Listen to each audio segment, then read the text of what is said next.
live from the mountains, elk hunting in Colorado. I'm going to share my thoughts here. This is the first time I've hunted Colorado. I've had some success. I've taken some archery bulls in other states, but this has been the worst hunt I've ever been on. Not in terms, it's a very beautiful area. I've enjoyed my time. I'm just talking in terms of finding elk uh, and getting an elk. So I've never been on an elk hunt where I haven't seen an elk. Now let's see, I came out here on Saturday. Are we on Wednesday today or Tuesday? I don't know. Help me out. Is it Tuesday or Wednesday? I lose track of time when I'm out here in the mountains because, it's up the mountain, down the mountain, over the hill, over the river, and through the woods to grandmother's house we go.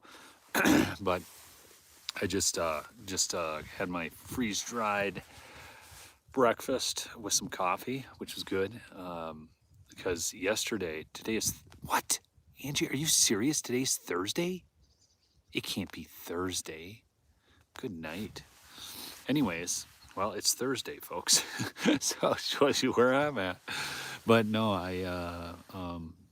so the first couple days I spent at up near the top of this one area, and there was plenty of elk sign, a lot of it, actually. Um, 2 days before I'd gotten here, 3 elk were shot. Um, it was,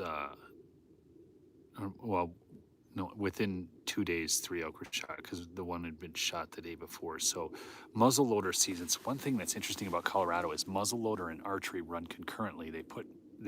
Hey, Michelle, good to see you on. They put the muzzleloader season right in the middle of archery season. Now, I've never experienced that before, so I feel like I'm at a gunfight with a knife. I feel like waters on a motorized route, paddling. Okay, uh, it's uh, it's just not. I don't know. If I had to do this all over again, there's a couple things I do. One is I would either come earlier before the muzzleloader season because it's like you're doubling up on the number of hunters then too. I don't know how many muzzleloader tags they issue. I think it's over the counter for Colorado residents, and then non-residents were drawing it. So, um, there are camps of people everywhere. I'm right now in a wilderness area, so there's no vehicles where I'm at. I mean, I'm only right now like a mile and a half in. I'm not that far in, but I'm going to climb up. There's a mountain behind me. I don't know if you can see it there. Uh, yeah, behind that bush there, right way up there. That's where I'm going, and then I'm gonna pull back down a drainage that's very shaded, very cool. That's what elk like, and it's dark timber, so they can feel secure. But what I experienced, I was up top before, but in a little different area. And when those 3 elk were taken just before I got here, um, one of the guys who had taken one of those elk, I ran into him. I mean, way back in there, we were way down the back side of this unit, and we were both looking for the same elk. I mean, there was plenty of sign and everything, and they told me basically that's the area where they had gotten their elk, but we both had seen no elk. I mean, we couldn't glass any elk, we couldn't call any elk. There was just nothing there. I did call I let out a bugle and I got an answer from the private land, and it was probably a half to a quarter mile away. There was a grove of aspens. I know that's where he was bugling out of in this draw. So then another one had bugled from further down the mountain. So I heard 2 bugles off. I have not heard a single bugle in the unit on public land. Not one. Uh, Again, I have not seen an elk. I've only bugled to elk. So those guys were bugling too. I heard them, but yeah, we just the elk had pushed off onto private. There's so much pressure. I mean, the amount of people. I've hunted other states. I've never seen this many people out in the woods when you're hunting. I'm bumping people all the time. And I don't like that because I don't want to screw up anybody's hunts, and I don't want to, but you don't know where they are, and then all of a sudden there they are, more people, more people. It's just nuts. Okay, I don't know. Colorado just runs their thing differently. It's not. Yeah, it is crazy. There's so many people. I saw a question somebody asked about processing elk meat. So when you take an elk in the backcountry and let's say you're 2 miles back in, you you take the elk and you use something called the gutless skinning method. And so what you do is, and you can even go all the way to deboning the elk, depending on if you're way far back in there. It depends on the state too. You got to check the laws on that. But sometimes you can just debone the whole thing. You have game bags, and they're just a synthetic material, breeze, uh, and what you do is you go through the process of the gutless skinning method. You take all the meat off the carcass, you put it in these game bags, and then you hang those game bags in a cool shaded area. And in the mountains, let's say it gets 70 degrees during the day, it's not 70 degrees in the shade. And actually, meat, after it's freshly taken, has time at 70 degrees. So I know everybody thinks you need to get it in a cooler like immediately or anything. That's not actually how it works. It's fresh meat. So you cool that down. And then I'll show you my pack here. This is an Eberly stock. It's a mainframe, they call it, and I'm running 2 bat wings on it today. That's for my gear for my day hunt, because I bring my food in. I've got water. I've got a steri pen to clean the water, all these kinds of things. So I carry a raincoat, and this is my favorite piece of gear.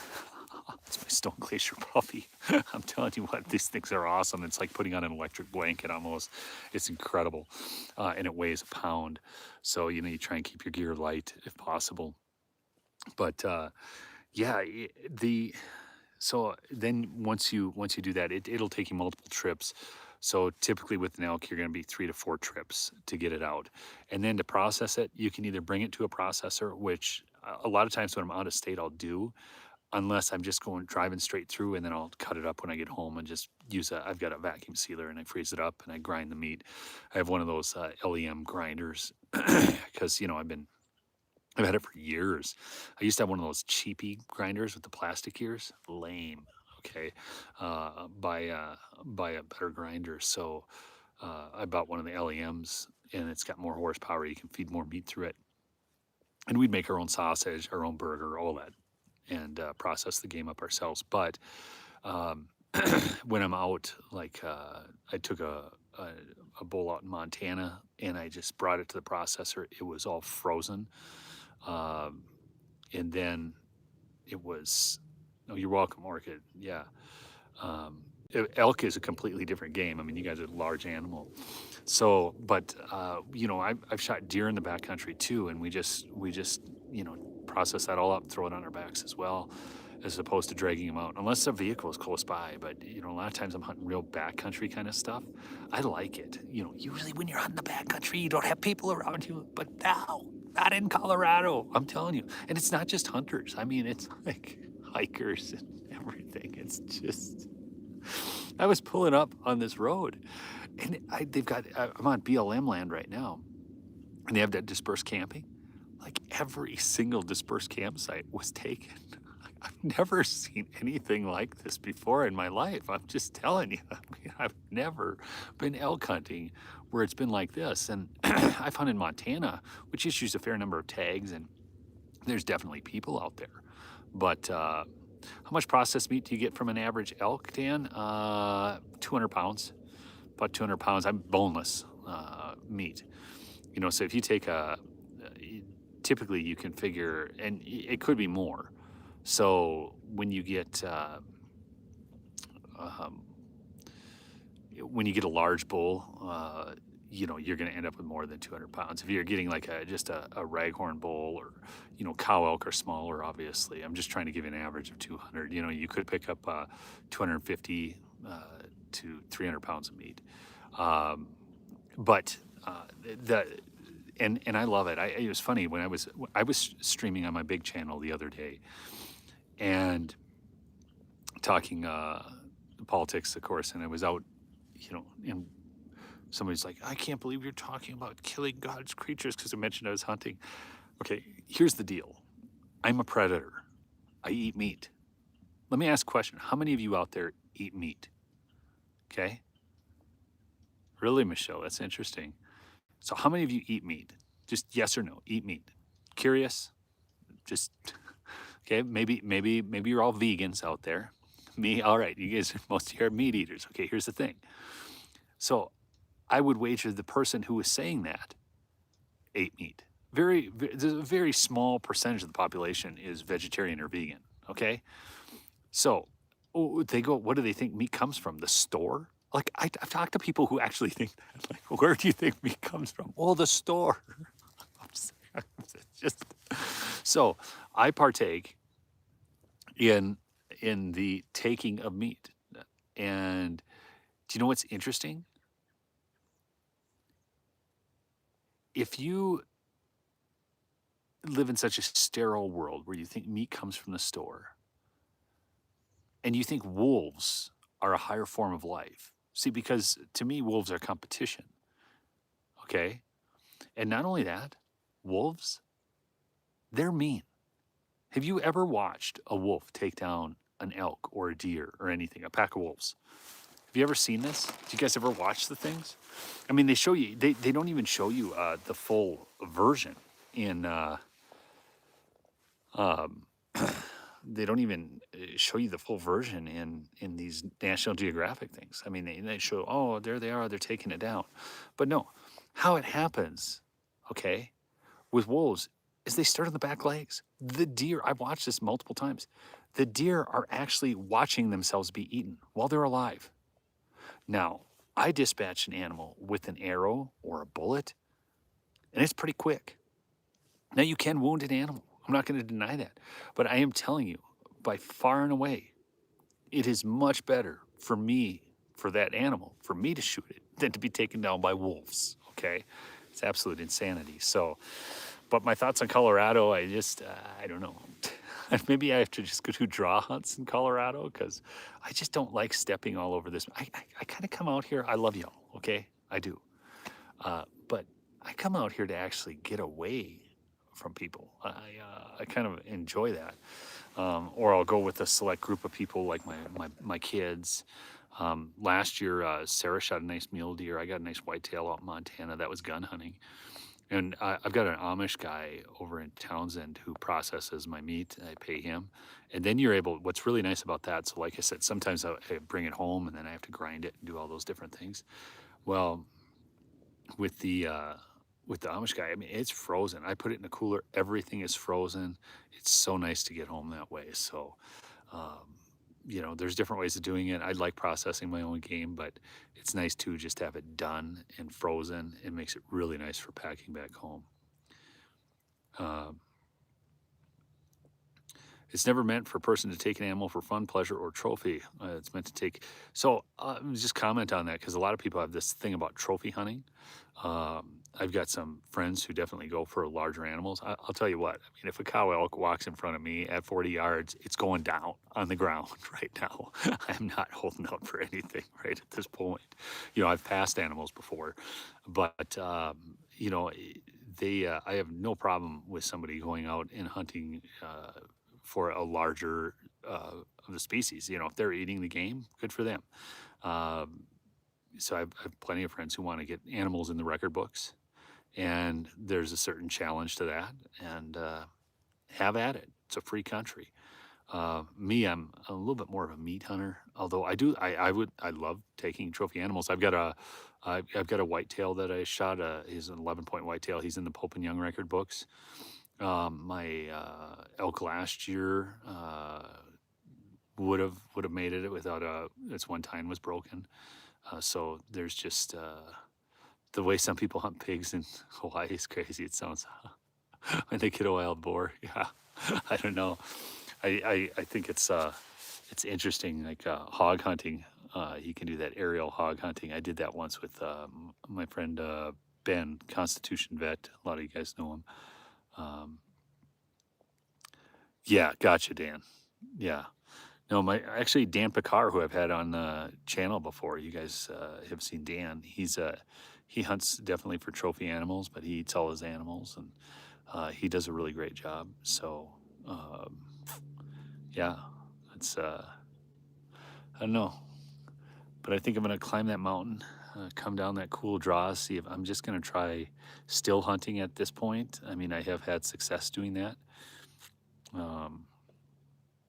So I'm just going to, which is still hunting is just kind of walking your way quietly through the woods, observing, looking for animals, as opposed to, bugling or sighting them with binoculars and then moving in on them and stalking them. I'm just going to try still hunting today because I'm not hearing any bugles. The only bugling bulls were those ones I was talking to that were on private land. So there's just too many people, and the elk have gone really reclusive. I'm sure they're very nocturnal, and they've been pushed back onto private land or in the deep timber, which I'm going to try today and see if I can come up with something there. So we'll see. We'll see. Man, my lips are getting sunburned. Check that out. I just noticed that. I better put on some lip balm. But anyhow, thanks for listening. We'll see you guys. I've got more hunts coming up this fall. For whatever reason, I drew a bunch of tags this year. I just was fortunate, and so I've got more hunts coming. And Michelle, what does it say? This Neil's Least Juice channel doesn't even have mods here. Yeah, you're right. I'm my own mod. I'll ban you.